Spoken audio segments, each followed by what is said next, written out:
লাগছে দিদি? ভালো লাগছে। ভালো লাগছে।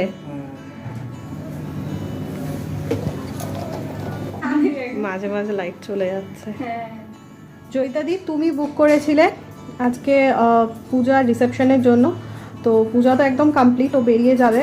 আর তোমারও সাজ কমপ্লিট, জাস্ট হেয়ারটা হচ্ছে। একটু বলো কেমন লাগলো ওর সাজটা তোমার? খুব ভালো লাগছে।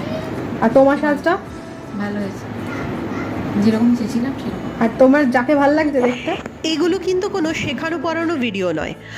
আমার ক্লায়েন্টরা তাদের অনেস্ট ওপিনিয়ন রিভিউতে শেয়ার করে, কিন্তু এত সুন্দরভাবে একটা রিভিউ দেওয়ার পর আজকে আমার ক্লায়েন্টের এই কাজটা কিন্তু পছন্দ হয়নি। নমস্কার, আমি makeup artist Riya Ghoshal Roy and welcome to this vlog. আষাঢ় মাসের এই বৃষ্টি ভেজা দিনে আমি বেরিয়ে পড়েছিলাম আমার আজকের রিসেপশন ব্রাইডকে সাজাতে। আমাকে বুক করেছিলেন ব্রাইডের যা কিন্তু আমার কাছে এর আগেও বহুবার সেজেছে। তার আমার কাজের প্রতি এতটাই কনফিডেন্ট ছিল, সেই জন্যই সে কিন্তু এই বিশেষ দিনটিতে আমাকে বেছে নেয় তাদেরকে সাজানোর জন্য। সব সময় আমার কাজের ভালো দিকটাই তোমাদের সাথে শেয়ার করি, কিন্তু এর আর একটা পিঠও আছে। সব সময় কি আমার করা কাজ ক্লায়েন্টদের পছন্দ হয়? অনেকেই হয়তো আমার আজকের এই কথাগুলো শুনে ভাববে রিয়ার কি মাথা খারাপ হলো, কী সব বলছে। কিন্তু না গো, সত্যি বলতে তোমাদের অনেক অনেক ভালোবাসা পেয়ে আজকে আমি এই জায়গায় এসে পৌঁছেছি। আমি যথারীতি ব্রাইডকে সাজানোর আগে জিজ্ঞাসা করেছিলাম যে তার কেমন সাজ চাই। সে খুবই মিষ্টি এবং শান্ত স্বভাবের একটি মেয়ে, এবং আমাকে বলে দিদি তোমার যেমন ইচ্ছা তোমার মতন করে তুমি করে দাও। এবং বিশ্বাস করো, আমার কাজটা ব্রাইডেরও ভীষণ পছন্দ হয়েছিল, তার বাড়ির প্রত্যেকের পছন্দ হয়েছিল। এখানে কোনো কমপ্লেনের জায়গা নেই। এবং তোমরা ভিডিওর একদম শুরুতে শুনেই নিয়েছিলে যে আমাকে যিনি বুক করেছিলেন ব্রাইডের তারও কাজটা ভারী পছন্দ হয়েছিল। তোমরা এখানে ব্রাইডের বিফোর আফটার দুটো ভিডিওই দেখতে পারবে, এবং দেখে তোমরা জানিও যে তোমাদের কাজটা কেমন লাগলো আর আমার ব্রাইডকে কেমন লাগছে দেখতে।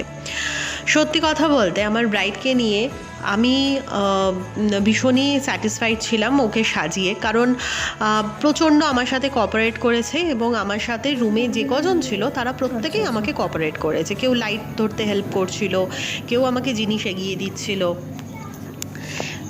এবং এটা তোমরা এই ভিডিওতে দেখতেই পারবে, কারণ আমি চেষ্টা করব যতটা পারার ক্লিপগুলো এখানে রাখার। আজকে তোমার একটা রিসেপশন মেকওভার ছিল, একটু বলো সেজে কেমন লাগলো? ভালো লাগছে, যেমন চেয়েছিল ওরকম পেয়েছো? হ্যাঁ। চোখটা একটু নিচের দিকে তাকাও, ডাউন করো, একটা মুখে মিষ্টি স্মাইল রাখো। খুব সুন্দর। তোমাদের কেমন লাগলো বৌদিকে? ভালো লাগছে। লাইট ধরে রয়েছে এখানে একজন, এই যে এখানে রয়েছে। কেমন লাগছে দিদি? ভালো লাগছে। ভালো লাগছে।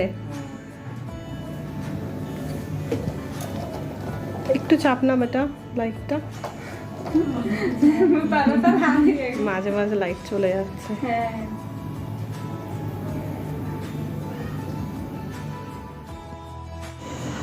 ওর গলার আওয়াজ শুনেই তোমরা বুঝতে পারবে ও সত্যি খুবই শান্ত স্বভাবের, একদম নম্র ভদ্র একটি মেয়ে।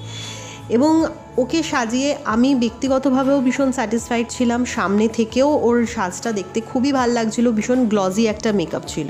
ব্রাইডকে কমপ্লিট করার পর ওই দিন আমার সেম ভেন্যুতে আর একটি পার্টি মেকআপ ছিল, এবং আমার এই ক্লায়েন্টটি কিন্তু আমার কাছে এর আগেও সেজেছে।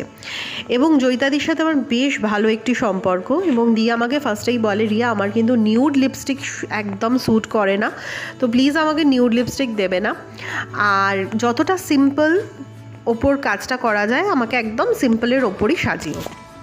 আমি যেহেতু জয়িতাদির আই মেকআপটা দিদির শাড়ির সাথে ম্যাচ করে করেছিলাম, সেই জন্য আমি চেষ্টা করেছিলাম দিদির লিপসটা একটু নিউড শেডের ওপর রাখার। তো এক্ষেত্রে আমি একটা সেমি নিউড কালার দিকে দিয়েছিলাম, কিন্তু এই কালারটি দিদির এবং তার ফ্যামিলির অনেকেরই পছন্দ হয়নি। অ্যাকচুয়ালি কী বলো তো, সমস্ত মানুষের পছন্দ সমান হয় না, এই কথাটা আমি সেদিনকে খুব ভালো করে বুঝেছিলাম। আমার ব্যক্তিগতভাবে জয়িতাদিকে খুব ভাল লাগছিল।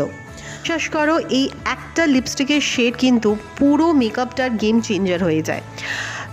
আমি তোমাদেরকে রিকোয়েস্ট করব, প্লিজ যারা যারা ভিডিওটা দেখছো কমেন্টে একটা ছোট্ট করে জানিয়ে যেও যে দিদিকে আলটিমেটলি কেমন লাগছিল।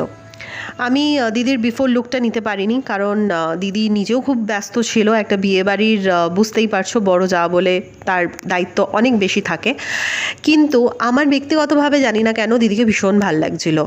কিন্তু অনেকেরই আবার লিপ শেডটার জন্য মনে হচ্ছিল যে দিদিকে ডার্ক লাগছে, দিদির স্কিন টোনটা একটু চেপে গেছে।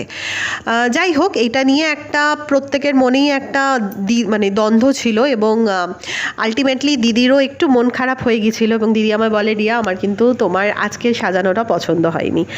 খুব স্বাভাবিক, সে তার অনেস্ট রিভিউটাই আমার সাথে শেয়ার করেছে সেটা পরে আমাকে বলেছিল, এবং সেটাই আমি তোমাদের সাথেও শেয়ার করলাম যে মানুষের হতেই পারে যে কোনো কাজ ভালো না লাগলে গলায় ছুরি দিয়ে তো আমি বলাই না যে না না ভালো বলো।